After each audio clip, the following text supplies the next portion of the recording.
जी viewers, हम बात करने वाले हैं पैनाडोल टैबलेट की, जिसके अंदर एक्टिव इंग्रेडिएंट होता है पैरासीटामोल। और हिस्ट्री ऑफ पैरासीटामोल ये है कि ये वॉन मेरिंग ने 1893 में डेवलप किया था और कमर्शियली ये 1950 में अवेलेबल हुआ था। उसके बाद 1950 to 1956 ये तमाम जगह पर तरक्की पा चुका था ये टैबलेट। इस टैबलेट को बेसिकली घर पे तमाम लोग यूज़ करते हैं। और इस पैनाडोल टैबलेट की स्ट्रेंथ 500 mg होती है और GSK फार्मा की ये प्रोडक्शन होती है। आइए अब इसके इंडिकेशंस के बारे में हम बात करते हैं। ये एंटीपायरेटिक है जो कि हमारे फ़ीवर को रिड्यूस करती है।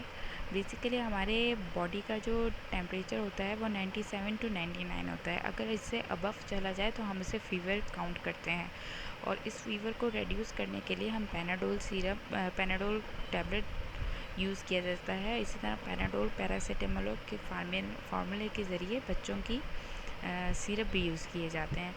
अब सवाल ये पैदा होता है कि 99 से ऊपर अगर चला जाए तो ये कैसे कंट्रोल करती है पैनाडोल। तो ये हमारी बॉडी में, हमारे माइंड में एक ऑर्गन होता है हाइपोथैलेमस के नाम से, हमारे ब्रेन में मौजूद होता है, जो एक थर्मोस्टेट की तरह काम करता है और बॉडी का टेम्परेचर रेगुलेट करता है।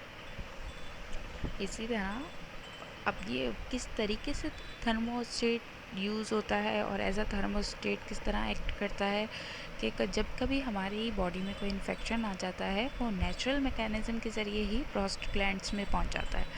और जब प्रोस्टाग्लैंड्स में जाता है तो हाइपोथैलेमस डिस्टर्ब हो जाता है, जो कि इंक्रीज हो जाता है। अब हमारे हाइपोथैलेमस के साथ एक एंजाइम मौजूद होता है साइक्लोऑक्सीजिनेज।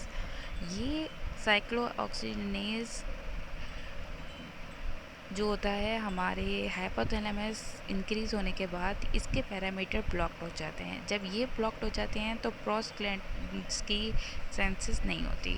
इसी तरह बॉडी टेम्परेचर हमारा फ़ौरन से रिड्यूस हो जाता है। इसकी यूज़ एनाल्जेसिक के तौर पे भी होता है, जैसे बैक पेन हो गया, डेंटल पेन हो गया, मेंस्ट्रुअल पेन हो गया, मस्कुलर पेन हो गया, ऑस्टियोआर्थराइटिस हो गया, पोस्ट ऑपरेटिव पेन्स हो गए। इन चीज़ों में भी इन पैनाडोल यूज़ की जा सकती है।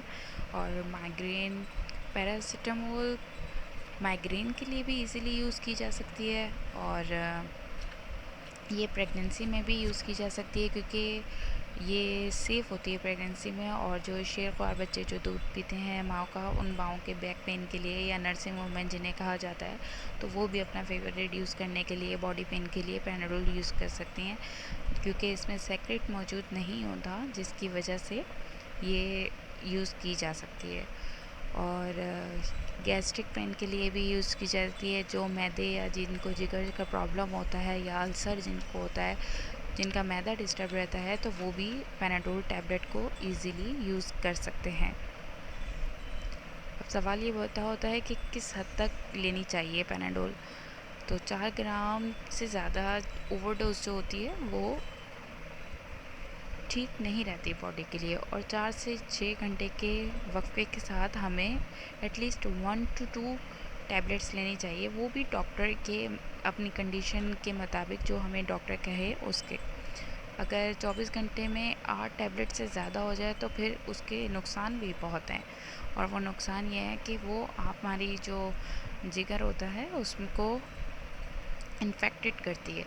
और जब लिवर को इन्फेक्ट कर देती है तो उसके बाद बहुत ज़्यादा डार्क यूरिन आएगा और क्ले कलर्ड स्टूल पास होगा और येलो आइज़, येलो स्किन यानी जॉइंटिस की तरफ पेशेंट जा सकता है। तो इसको ओवरडोज भी नहीं करना चाहिए। और वो पेशेंट जो कि यूज़ करते हैं शराब पीना या कोई इस तरह के बेवरेजेस, अल्कोहलिक चीज़ें लेते हैं या अल्कोहलिज्म में हो, जिनका जिगर ख़राब हो, तो उनको पैनाडोल नहीं लेने चाहिए। Thank you for watching. और जिन्होंने सब्सक्राइब नहीं किया है काइंडली सब्सक्राइब कर दीजिए। Thank you so much.